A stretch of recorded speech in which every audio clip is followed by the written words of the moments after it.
But from this Inter side, I'm consistently waiting for something more to happen from this side. They are the best team in Italy. They don't always show it. If you're Inzaghi, just on that perspective, you walk away from today thinking we missed so many chances. Do you chalk it up to just a bad night at the office, or how do you reflect on it? I think that it's the most difficult thing you can do, because you can't put pressure on them now and say, hey, listen, if it was a defensive mistake, you go, hey, we need to be more organized. We need to be in better spots. We need to be, even in the attacking end, they're in the right spots. They're just not converting these chances. So you put more pressure, you're going to create even more uncertainty in front of the goal, which you don't want to do. So yeah, you have to chalk it up to a bad night. I mean, a game of football, why we love watching this game is that, you know, Plymouth beat Liverpool last week, right? In the FA Cup. Plymouth created a couple chances. Liverpool created a million chances, but they lost. And that is what football is. And if Lautaro Martinez scores these chances, if Darmian scores these chances, then this is a different game. We're talking about 2 posts for Inter. And by the way, we're only showing the chances. We're not showing the chances that could have been huge chances. Bastoni's cross, Di Marco's cross. There was another 4 or 5 that with the correct weight of the pass would have been goals as well. So if you tell me Juventus on the night were the better team, then I'll tell you, you don't know much about football. But they didn't convert their chances, and anybody could beat anyone that day. Like I just said, Plymouth beat Liverpool last week. You have to get reflection on that game there. Like you said, Inzaghi, you're not going to gain anything, because the players that he has, the chances that were missed, you're not going to gain anything by saying, oh, you should have scored those chances. These players know they should have scored.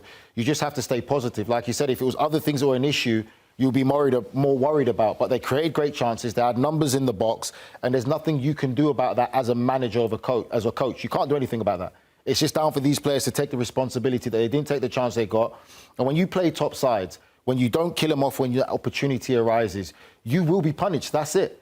Second half, Juventus came. They were a lot more aggressive. They showed a lot more desire. They showed like they were the home team more so in the second half. They grew in confidence. They made tactical changes and substitutions, and they went on to win the game. But I just don't think that there's too much Inter can do. You have to just look at it as it's a bad day in the office. There's no crisis or anything like that. Just disappointed we didn't put the ball in the back of the net. It's just another high-pressure moment that I'm sitting here with Inter that we've all built up amazing, and they don't live up to, they don't do what we expect them to do. And this is a theme with this team a lot of times. And you could have bad days, and everyone was celebrating when Atalanta ties and when Napoli ties. There's going to be matches that you're not able to win. That's a fact, whether you play good or whether you don't play well. But from this Inter side, I'm consistently waiting for something more to happen from this side. They are the best team in Italy. They don't always show it. This is Juventus that we told you how many inefficiencies they had. Today, I got to give credit to Juventus. They go up a goal. Their big problem was scoring first and then conceding right after. They finally showed some resilience. They finally showed some attitude, some spirit, even if it's not the best players in the right position. Savona was playing as a left back in the beginning.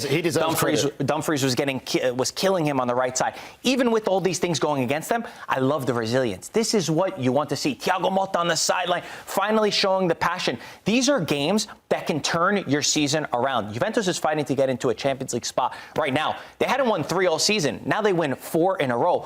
All of a sudden, the feelings are really important, because you just beat what everybody here and what anyone in Italy would say is the best team within Italy. This is going to be huge for their momentum. By the way, that's 4 points out of 6 potential points that Juventus have taken from Inter. I mean, it could work out to be the most defining week of the season for Juventus, especially if they go through in that tie against PSV, where they've got a 2-1 lead on aggregate going into the match as well, Grella, to have the win of the season on the eve of the match of that Champions League tie. I mean, their confidence with all the changes that we've seen has got to be at an all-time high now. Plus 300 tells you everything you need to know. We looked at the lineups and we're like, Weah right back. Weah is the second leading goal scorer, tied with Moani, Savona left back. You know, Locatelli, who was their captain the last, 10 games or whatever, on the bench. Vlahovic on the bench. Vlahovic, 70 million, makes 10 million a year on the bench. How 6 times in a row. How do you think that made him feel, by the way? So, but you look at the lineup and you're like, okay, this Inter side. Then you look at Inter and you're like, wow, there's a big discrepancy. There's a big level. There's a big gap here, right? Even Gatti, you know, you don't really know what you're going to get. I thought he was fantastic tonight, but you don't know exactly what you're going to get with him especially when he's on the ball. And the one takeaway from Juventus is they get the goal because they overload, right? They transition really well, and they're a very athletic team. At the end of the day, you can't play for Juventus unless you're powerful, athletic, you're quick. You need to have these characteristics. And I think they used the tools that they had. And this was my big thing about It's my big thing about managers who come in and say, oh, no, I play my system, and this is the way we play, and we play this 2-7-2, or we play possession football. Nobody cares. Nobody cares. At the end of the day, you have to get 3 points. That's what they did today. And that's what the fans will live off of. That's what this young group will grow off of. So you have to applaud them at the end of the day, because they beat a very good Inter side. They beat a team that's much better than them, with very little chances, with very little of their perfect lineup. So you have to commend them. And that, to me, that's what Juventus is about. That's what I've been crying out for all year. Nobody cares if you have 70% possession, you win the football. About the project in terms of what could come and what could happen. You may have to go away. You may have to go away from what you want to do, your system, your idea. You may have to go away from that in some games. Nigel said it. In a derby, you're going to have to change a little bit. They changed. They didn't play. They did this against Manchester City too, though. When they played Manchester City, they did it, and they won. Exactly. And when they were at home. But that's what Thiago Motta has done. But that's in a lot more of these games. That's more of an Allegri-style performance than it is a Motta-style performance. Just to put the styles, sort of in focus here. This is the weekend of the remaining notable fixtures between the top three. Napoli, Inter, March 2nd. Atalanta, Inter, March 16th. Do you think that this title race is going to come right down to the wire? I've said that since August. I felt like it was going to go down to the final match day or the day before. We want to make sweeping statements and we want to get excited and say, oh, it's going to be decided here. The case is there's too many games to play. And there's a lot of the smaller games which start to be a lot more difficult. Teams that are fighting for their lives that you could look at on paper and think that they're simple, and they're not simple. There's also so many more games to play. We said it before, but there's a chance that Inter play Milan another 4 times. Can you imagine the energy that would suck out of Inter if that happens? The way Milan's been playing against Inter. Absolutely. And for me, I just see this question mark with Inter, that in those big moments, in the occasions, they're up 2-0 against Milan in the Supercoppa. They're much better than Juventus tonight with creating opportunities, yet they're not able to get the result. And we wished, because they finished in the top 8 of the Champions League, they would have had more time to rest for this game, but they were still not able to get the job done. So you could look at the chances, you could say that they played a better game, but at the end of the day, they come home with 0 points. I would say this result today has helped the Serie A title race go down to the wire. I think this result will play a big part to make it go all the way down to the wire. Yeah, I think so too. I mean, especially when you think about maybe even Antonio Conte watching that game, he probably can't believe the fact that Juventus have just won, and it's almost gifted them a bit of cushion. He knows Juventus. Juventus again.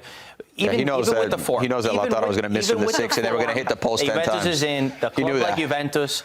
To lose to Inter would have taken something difficult to happen. So he knows there's a lot of points to play. I don't think that the title race is going to come down to a game right now, that we're still in the middle of February.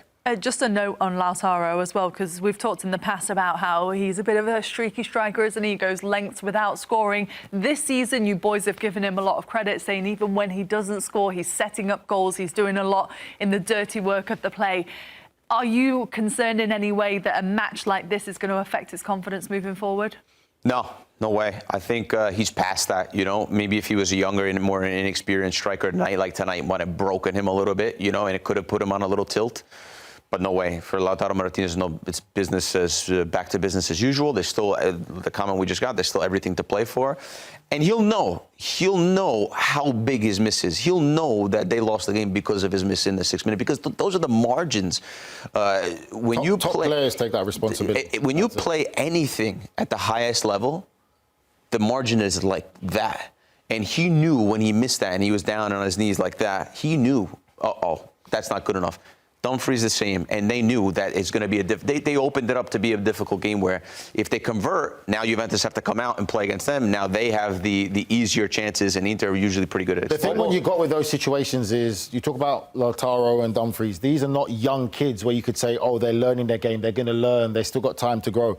These are seasoned vets, international players, World Cup winners and all that they know. The manager doesn't even have to say anything to them. They'll be in that dressing room right now knowing. Do they carry it with them? I don't believe so, no. They've played too many games to carry it with them. They've got too much experience. They've been in the ups and down roller coasters and the mental side of being a professional football player, where it's one of those ones, right, we're still in the title race.